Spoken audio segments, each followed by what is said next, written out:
Sir Jack Argota. Oy! Magandang gabi sa inyo mga partner at sana okay pa rin dyan sa Pilipinas ngayon. Opo. Kami okay naman. Actually, may regalo ko sa inyo Pag-uwi namin, may regalo kami sa inyo. Oo. Gusto niyo makita? Baka hanapin na naman yan ng tinutuluyan nyo, ha? Meron akong regalo para sa inyo. Ilan ba Baka kayo bawal ba? ilabas yan. Baka bawal ilabas yan. Diyan lang yan. Oo. Ayun nga eh. Baka hanapin yan. Pero Kiri, kasi donahin ko lang si paring RJ. Siguro na wala kayo sa bansa nung na-monitor nyo. Kasi pangalawang araw ngayon ng pagtitipon, and possible bukas ay doon na sila sa Liwasang Bonifacio. Doon wala nang permit talaga. Ano bang masasabi mo dito po sa mga pangyayari sa ating bansa ngayon? Nakakagulat kasi nung nalaman namin, nalaman namin, wala kami sa Pilipinas. So marami nagsasabi sa amin, marami nagko-comment, uwi na daw kami eh. Alam niyo naman, hindi naman ganoon kadali yun. Pero gustong-gusto namin talaga pumunta dyan. At hindi ko alam, ang daming narrative ngayon na lumalabas patungkol dyan sa rally na yan. Sinasabi nila, kulto daw yung INC, tapos hindi daw para sa corruption yung rally nila. Para lang daw yan iligtas si Senator Marcoleta. Pero hindi tayo naniniwala kasi yung mga nagsasabi na yun, more on mga kakamping. At doon sa tanong muna, lilipat na sila sa Liwasang, baka mas malalong matakot si Bongbong Marcos dahil mas malapit na yan sa Malacanang, di ba? At hindi ko alam kung bakit na-aatim niya pa na pumunta ng ibang bansa, wala naman siya yatang gagawin doon. Ano ba gagawin niya doon? Mangungutang lang ba siya? Pero mas maganda na yan na nandyan tayo, lilipat na sa Liwasang para unang-una, medyo maiwasan natin yung abala sa mga kababayan natin. Kasi yan din yung isang sinasabi nila, yung nagtatraffic dahil dyan sa rally na yan, kung tutuusin, dapat maintindihan nila na itong rally na to is para sa atin ding mga Pilipino. Hindi lang yan nagrarally, hindi lang yan ginagawa ng mga yan, hindi lang natin ginagawa yan para lang sa pansarili nating kapakanan, di ba? Si Sir Jack. Partner. Ako, tama para mas malapit sa Malacanang, para kabahan, Hindi ko alam, nakakaunog pa kaya yan? Wala. Hindi ko, parang umiinom-inom na siguro ng maraming gamot pampapuyat. Para sa akin, nagpapasalamat ako sa INC kasi malakas talaga power nila, Kahit sa talagang pag-inutusan ng pinuno nila na tara, lusukin, talagang lumalaban sila. Anyway, sana pag-uwi namin bago na presidente, Oo. Opo, pero siya ay umalis ngayon, papuntang Canada. Pero bago lang si Umalis? Oo, umalis. Kakaalis lang. Nilupahan naman, Ano gagawin naman sa Canada? Ano gagawin naman? Marami siyang mga mga pag-uusapan doon, lalo na patungkol sa enerhiya natin. Pero bago lang si partner Jada, una muna kay paring RJ, ang iginigit nitong grupo na nagsagawa ng kilos protesta dyan po sa People Power ay meron ngang selective justice. Kayo ba'y naniniwala na may selective justice na nangyayari ngayon based sa mga ganap nitong mga nakalipas? Ako sa palagay ko wala. Pero timing lang siguro. At isa pa yan dyan sila magaling sa mga propaganda nilang ganyan. Although 'di ba lahat naman, hindi niyo ba napapansin? Hindi ba nila napapansin o bulag lang talaga sila na halos lahat ng kinakasuhan yung mga nagnakaw, parang nagiging nagiging malaya. 'Di ba? Yun yung mga bagay na hindi ko alam, hindi ko maintindihan sa mga kababayan natin o dito sa mga kritiko o dito sa mga sumusuporta dito sa administrasyon na noon kaaway nyo yan. Noon sinusukan nyo yan. Ngayon para nyo nang ginodiyos. Anong klaseng anong nakain nyo, anong nangyari sa inyo na dati kaaway nyo, ngayon okay na sa inyo. Parang ang hirap paniwalaan ng ganun na dahil lang ba hindi kayo inaatake? 'Di ba? Dahil lang ba may kailangan kayo? Hindi natin alam kung ano yung mga bagay na nagpipigil sa kanila para magsalita laban sa corruption. Hindi rin ako naniniwala na yung ginagawa ng INC, itong mga itong rally na to para lang kay Senator Marcoleta. Hindi kasi nung una ginawa na nila yan eh. Ginawa na nila yan dapat 3 days. So naging 2 days. Ginawa na nila yan noon na wala pa namang kaso si Senator Marcoleta. So dito this time ginagawa lang din talaga nila yan sa palagay ko para sa akin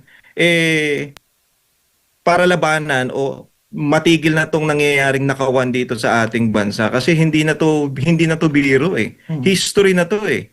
Ito yung pinaka-worst.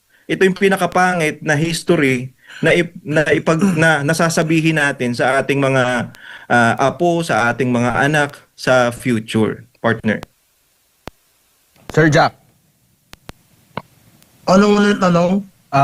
Meron daw pinipili lang daw kung sino yung dapat kasuhan. Meron daw selective Meron. justice. Meron partner. Ilan mo siguro wala nang kaso ang kwento na, eyewitness pa. Oo. Pero ito balik tayo sa INC. INC, nagpapasalamat kami sa inyo kasi talagang ang gagaling nyo eh. Ako rin, pinag-uusapan na namin dito sa Hong Kong na napaisip ako yun. Sabi ko, ginagawa ng kanila para kay Marcoleta. And sabi naman ni parang araw hindi. Kasi nung nakaraang nagrani sila, wala pa naman makasama si Marcoleta. Siguro, may naman to eh. Oo. Partner, may naman talaga ng ginagawa na INC. Sana talagang tumagos sila sa no? Feeling ko ito na yun eh. Alam mo, partner, kung wala kami rito, baka alam ka na ko. Feeling ko nakusahan na rin ako, partner. Opo. Pero, wala, yung ganun talaga.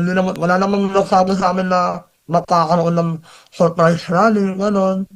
Pero anyway, napapasalamat talaga kami sa INC. INC, continue kami Kasi yung KOGC namin, pinasok eh, oo. Opo. Continue kami, okay? Nakasupport na kami sa inyo. Opo. Mas parang RJ, Sir Jack, si Jade po ito, magandang gabi po sa inyo. At kitang-kita po namin sa inyong mga vlog na talagang masaya kayo diyan sa Masaya kami. Hong Kong, China at maging doon sa China. Alam ko marami kayong nakakausap. Kumusta naman yung mga OFW natin? Mga kababayan natin, ano yung mga nakukuha ninyong pulso nila? Ano yung mga sentimiento nila hinggil sa mga nangyayari ngayon dito sa ating bansa? Siguro kay Sir Jack. Actually, partner, actually, yung kahapon, kararating lang namin ng Hong Kong nito kahapon eh. Actually, yung mga nakasalubong namin Pilipino, excited sila, lalo na kanina umaga, sa kayogin sila program. Grabe, sabi nga nila, kung may pamahain naman sila, uuwi sila para makisama sila dito sa liwasan, sa EDSA. Grabe, sobrang sila, nagigis-maya.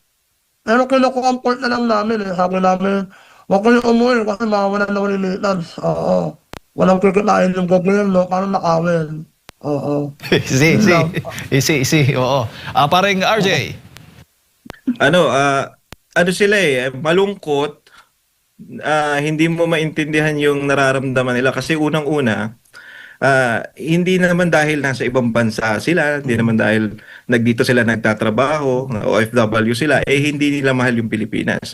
Kumbaga, arang mas apektado pa sila sa nangyayari kaysa sa ating mga nandyan. Kasi unang-una, malayo sila sa pamilya nila. Iniisip din nila yung mga kababayan natin na ano na bang nangyayari sa Pilipinas? Ganun yung tanong nila. Ano na bang nangyayari sa Pilipinas?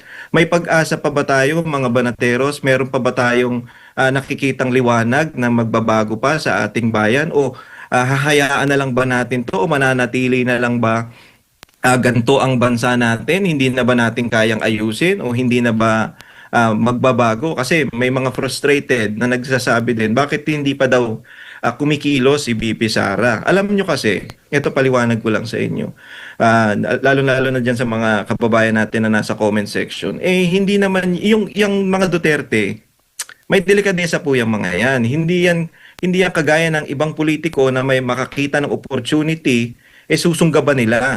Ayaw ni BP Sara, ilang beses niya na rin sinabi yan, ayaw niya na magmumukha siyang inagaw niya yung pwesto. 'Di ba? Ayaw niyang masabihan siya na nang agaw lang ng pwesto. Ganon din naman si PRRD noon. Ayaw niya yung kay Lenny nga 'di ba? Yung panahon ni ni PRRD na sinabi niya na bakit nyo ini-impeach yan? Bakit nyo gusto i-impeach yan? Halal ng taong bayan yan. So, etong mga Duterte kasi, may delikadesa yan. Ayaw nilang masasabihan sila na kaya ka naging presidente, kaya ka napunta sa posisyon na yan, dahil lang sablay yung presidenteng umupo. Ayaw niya ng ganon. Kailangan, alam naman natin, yan si VP Sara, abogado rin yan. At gusto niya, yung nasa Constitution, yun pa rin yung masusunod. Kaya nga yung mga kababayan namin, kababayan natin dito sa ibang bansa na parang naiiyak, nalulungkot, sinasabihan namin, tiis lang, may awa naman ng Panginoon May awa ang Diyos sa atin. Na yung pinakita sa atin, yung pinakita nito ng Panginoon sa atin, ito binunyag niya lang kung sino yung mga politiko na walang kwenta, kung sino yung mga politiko na talagang hindi na dapat nating iboto sa mga susunod pang eleksyon. So kailangan manatili tayo doon at tingnan natin kung sino yung mga politikong ginigipit ngayon, yun yung kailangan nating suportahan, mga partner. Opo, parang RJ, Sir Jack, ito ba yung first time nyo lamang na nakapunta dyan sa Hong Kong at sa China? Ako sa China, first time ko, pero sa Hong Kong, naman beses na to. Si parang RJ? Ako sa first time ko to kasi Opo. sa sa Malaysia ako nagpunta no. Opo, tinanong ko yan kasi gaano ba kalaki yung agwat o ikukumpara ninyo yung buhay Ay, na ako nandiyan nakasagot. sa China dito sa Pilipinas? Partner ako sasagot na lang. Ako, mahaba-haba ito, partner. Para Go ahead, go ahead, sir. Para sa mga mamamayang Pilipino na nanonood dito. Ito, Guangzhou alam yung una namin minuntahan, Guangzhou. Mga partner, Guangzhou namin grabe skyscraper yung mga tower ko, partner. Kahit ako namamangha, marami akong iakulog ko alam marami akong video. Partner, ang sabi sa amin ng mga locals, mga Chinese, sabi, tinanong ko is Guangzhou is, sa Tagalog, ang Guangzhou ba ay, pinakamayamang city? Sabi nila, hindi raw city yan. Province pa lang yan. Sabi ko, ha? Province pa lang yan, pero sobrang yaman. Meron silang bullet train, ang laki ng airport, di ba? Sobrang laki. Alam mo ba, ito pa sa Guangzhou pa lang to. Ito, Guangzhou pa lang to. Yung Guangzhou airport pala, isa sa pinakamalaking international airport sa mundo. Alam mo ba, partner, nung bumaba kami ng aeroplano, kagaya ka ng Iya Terminal 3. Pag bumaba ka ron, susundin ka ng bus. Tapos, papasok ka na sa mismong airport mismo, sa terminal. Doon, magbaba namin ng bus, ng aeroplano, sinakay kami ng bus. Halos 30 minutes na kayo bago makarating, no? Wala naman traffic. Ganun kalaki yung, nila. Parang isang BGC. Oo, laki talaga ng airport nila, sobra. Pero, ganun pa man, nakaka-immigrate partner, pero hindi ako nawawalan ng pag-asa na balang araw, magiging maunlap din tayo. Sa ngayon, nakaka-immigrate, mo, partner, pinapost ko lahat ng nakikita ko para makumpara at para maging inspirasyon natin. Di ba? Sana yung mga politician, yung mga ninunuklok natin, akala natin, kaya ako, ginuklok si Marcos oo, kasi dahil kay Sara. Akala ko si Matilo Akala ko papapatuloy yung silimunan niya yung mga programang maraming highway, kasi partner, totoo naman yung sinabi niya na pag marami kang highway, na especially sa Manila, di ba? Pag magulis ang transportasyon mo, magulis ang pera. Di ba? Magulis ang trabaho. Ngayon, pinakayaan niya, di ba? Pati yung natin, subway. Grabe naman si Bongbong Marcos. Oo. Yun lang sana, mga boss, mga partner, mga kababayan ko, huwag kayo makawalan ng pag-asa, naniniwala ako yan. Okay? Pinaparusahan lang tayo. Ngayon, kasi maraming kasalanan. Oo, makasalanan kasi tayo Oo. Ikaw naman, ano masasabi mo? Partner, ano pa lang yan? Guangzhou pa lang yan Wala pa tayo sa Shanghai. Oo. Siguro wag ko na kumpara yung Shanghai kaya Beijing kasi malayo Oo. Partner, para tayong 30 years yung agwat. Oo. Kumaga sila, nasa robot na, tayo pa rin, analog. Oo. Oo, parang RJ. Ang una-una ko napansin dito is syempre bago kami umalis, kailangan ready kami. Unang-una ready kami dun sa cashless Alam nyo, malaking bagay yung cashless Hindi, ewan ko sa ano, hindi ko maintindihan kung bakit ayaw natin i-adapt yung mga technology na kailangan natin ngayon. Di ba? Kasi unang-una, bigyan ko lang kayo ng example. Yung cashless, iwas yan sa kupitan. Oo. Iwas sa kupitan. Iwas din yan sa holdapan. Kasi wala ka nang dalang pera. Cellphone na lang ang hawak mo. Hindi ko alam kung gaano pa katagal bago natin ma-adapt yan. Biruin mo mga partner, yung nagtitinda lang ng mga sa Tiangge, yung sa maliliit na nakalatag lang. May QR code, no? Meron silang QR code. Ngayon, ang point ko, bakit hindi nyo buksan yung mga mata ninyo? Lalo na dyan sa mga lagi nagsasabi na tuta ng China. Hindi lang naman sa hindi lang naman to about China. Hindi lang naman to about China, Philippines. Hindi. Halos buong mundo nag-a-adapt na sa modernisasyon. Pero tayo, bakit nahuhuli pa rin tayo? Ang iniisip pa rin natin yung nangyayari o yung problema pa rin natin yung politika. Samantalang sila, ang pinoproblema na lang nila, paano ako makakapasok? Traffic ba ngayon? 'Di ba? Gano'n na lang iniisip nila. Hindi sila nag-iisip na ano bang kakainin natin mamaya? Ano bang nangyayari na sa politika ngayon? Ano bang kakainin natin sa mga susunod na araw? Kanino ba tayo mangungutang? Yun yung nagiging problema sa atin sa Pilipinas. Samantalang yung ibang bansa, ang pinoproblema na nila, paano na sila mag-i-improve pa? Paano nila mapapalago pa yung mga lugar nila? Ang galing, mabubuksan yung mata mo pag pumunta ka sa ibang bansa. Hindi lang, kahit hindi sa China pumunta kayo ng Japan, pumunta kayo ng Dubai, pumunta kayo ng Malaysia, mabubuksan yung mata nyo doon. Hindi lang sinasabi natin na okay ang China, hindi lang China ang okay. Halos buong mundo okay, tayo na lang ang hindi, yung partner. Partner, partner. Sige po, Sir Jack. Papahabol ko lang. Alam mo ba yung mga Chinese, sobrang mapaano na maparaan. Alam mo ba, Maparaan. kumakanya ang bullet mo ngayon? Diba, from Shanghai at Beijing. Partner, ang daming windmill. Pinilang ko, nasa 2,000 windmill, partner. Oo, tapos ang dami nilang solar. Lahat pa dito sa China, mga partner. Mga boss na mga nanonood, samahan din pa nakakapunta sa China. Mga boss, mura lang kuryente nila. Kaya pala lahat ng mga sasakyan doon, electric, saka yung mga motor, e-bike, mura kuryente. Tapos, akala nga namin walang gasoline station doon. Kasi may mga sasakyan pa rin na gasolina. Pero konti lang. Nung nakakita kami ng gasolinahan, sa Beijing na, no? Tapos yung presyo, 40 pesos lang per liter. Sa pera natin. Mura Tsaka lang. idagdag ko na rin mga partner. Dahil nga puro electric na yung nandito, less na sa usok, less sa baho, tsaka tahimik mga partner. Yun yung napapansin ko. Pag yung bansa maayos talaga yung namumuno o hindi corrupt yung mga nakaupo, ang laking pagbabago. Gumaganda yung bansa pag ganun. Ang ganda ng Pilipinas, kaso ang problema natin mga politiko. Totoo yan. Okay. Wala akong nakikita mukha ng politician doon. Wala akong nakikita mukha ng politician sa sasakyan, ambulansya nila, wala pangalan ng politician. Pangalan na lang city. Oo. Tapos ano pa partner ako kayong inaka-na-amis ako Nakalimutan ko tuloy. Sobrang namin kasi nakaka-amis na bagay sa China. Oo. Pero itong partner ito man ang ko, wala silang homeless. Ayun, walang mahihirap. Diba? Walang homeless. Siguro may mahihirap, pero yung homeless na nakatambay lang sa nakaliga lang sa 7-Eleven, wala. Lahat may trabaho. Kung may mga nagwawalis rin, maayos yung pananamit.